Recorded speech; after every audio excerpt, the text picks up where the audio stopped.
iOS 9 might breathe new life into old iDevices. Aria lets you control your smartwatch without touching it, and Switch is like Tinder, but for jobs.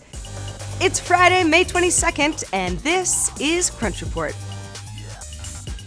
So we have had a really big week for Apple rumors. With WWDC coming up in a couple weeks, that's pretty much to be expected. So here is the latest. Apple may be working on improving iOS support for older devices. 9to5Mac, perhaps you've heard of them, we've talked about them all week, reported that iOS 9 will feature a new optimization method for older hardware, like the iPad mini or the iPhone 4S, which a lot of people still have and use, and there's nothing really wrong with them. In the last few rounds of iOS updates, though, there have been a lot of reports of significant performance slowdowns post-update, especially on those older devices that kind of can't handle it. Apple also often disables big features of new software updates, and that's supposed to ease pressure off of an older device, but then that can be kind of a lackluster experience for the user. So, Apple is said to be focusing on performance efficiency for older gadgets with iOS 9 and improving the life of gadgets that people aren't in a hurry to upgrade anyway.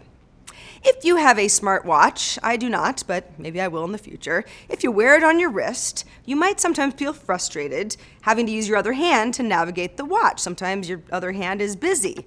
You might like Aria, which is a $69 add-on band that measures movement in your wrist to control your smartwatch with finger gestures, effectively making it a one-hand affair. It's compatible with both Android Wear and Pebble Time and lets you move through a watch's interface without tapping the screen or using the controls on the watch face itself or on the side of it. The Aria team is getting ready to feature two versions of the band on Kickstarter. The cheaper one I mentioned, $69 price, will connect directly to the watch, so you won't need an independent battery or a constant Bluetooth communication when it's in use. The other is $169, a bit of a bigger version, which is aimed at developers. It's a standalone unit with its own battery and will slot onto any watch band. An SDK will also let owners use the module with most Android Wear watches, as well as integrate gesture controls into apps. Now, it's not very likely that Aria will be compatible with the Apple Watch anytime soon, but that SDK is compatible with iOS apps, so you could wear the band on your Apple Watch and use gestures inside a drawing app on your iPhone or take a photo with a connected GoPro. It's pretty cool. Well, okay, one thing the world does not need is another messaging app or another music streaming service. We've got a lot of those, but that is not stopping Line. That's the Japanese messaging app with 205 million active users. Very popular. Line wants to be both. A new feature called Line Music is currently being tested in Thailand, where Line has tested other features beyond its core messaging function. Thailand happens to have 30 million registered Line users. That's the second largest market after Japan. The music service works on iOS and Android and lets users share songs in chat with their Line friends or post songs to their timelines. The company isn't saying how many tracks the new service has, but it does have licensing deals with music labels in Thailand, somewhere probably in the hundreds of thousands. It's also offering music users 1 month of free access to the service, get used to it, and then $2 per month after that. Back in December, Line partnered with 2 Japanese labels to create a music streaming business, but so far, Thailand is the first market where we've seen it tried.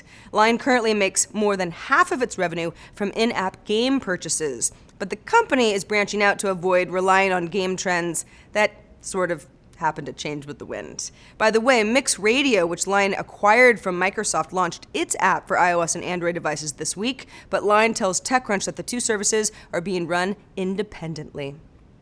Well, there's really a Tinder for everything. And in the career market, that is an iOS app called Switch, which lets users search anonymously for jobs through an algorithmic matching process and a UI that's very similar to Tinder. Left swipe, crappy job. Right swipe, hire me. The company has announced Marker VC is its latest investor in a $2 million seed round. So when a user and a job are a mutual match, the user can then start a dialogue with various employers. It really is like Tinder, but without the dates. Probably, hopefully. The app shows 3 companies that you've worked for in the past. That's what the employer sees, and you can edit that. If you're worried that your current employer might know that you want to quit because they see your profile, they're actually blocked from seeing your profile. So Switch works with big companies like Facebook and Amazon, Wikipedia, Imager, the New York Times, lots of big companies. And the company says that it's gathered 400,000 job applications and more than 2 million swipes so far. Let's talk about Disney. Disney's research lab is testing something kind of zany. It's a word algorithm of sorts to make people appear to say things that they didn't really say, but look similar enough to fool an audience. So specifically, Disney's figured out a way to generate a list of things that you could have said based off what you actually said. For example, there's a rough demo here of a guy saying the term clean swatches, whatever that means, clean swatches.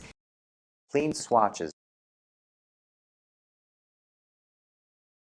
Clean swatches. But about 9,000 other phrases would look similar enough to anybody who wasn't like an expert lip reader. So you might ask yourself, why would Disney be interested in something like this? Are they trying to frame us for murders that we did not commit? Probably not. But what about dubbing out swear words in movies to replay on a family-friendly cable network? Or even changing a script slightly without having to pay an actor to come back in and do a scene? I don't know. It's cool though. And that is the report for today and the week before this long holiday weekend. Thanks for watching. I'm Sarah Lane. Crunch Report airs Monday through Friday at 7 p.m. Eastern, 4 p.m. Pacific, right here on TechCrunch.com. We will be off this Monday for Memorial Day here in the U.S. We'll be having barbecue and beer. Hope you will too. So we will see you Tuesday. Have a good one.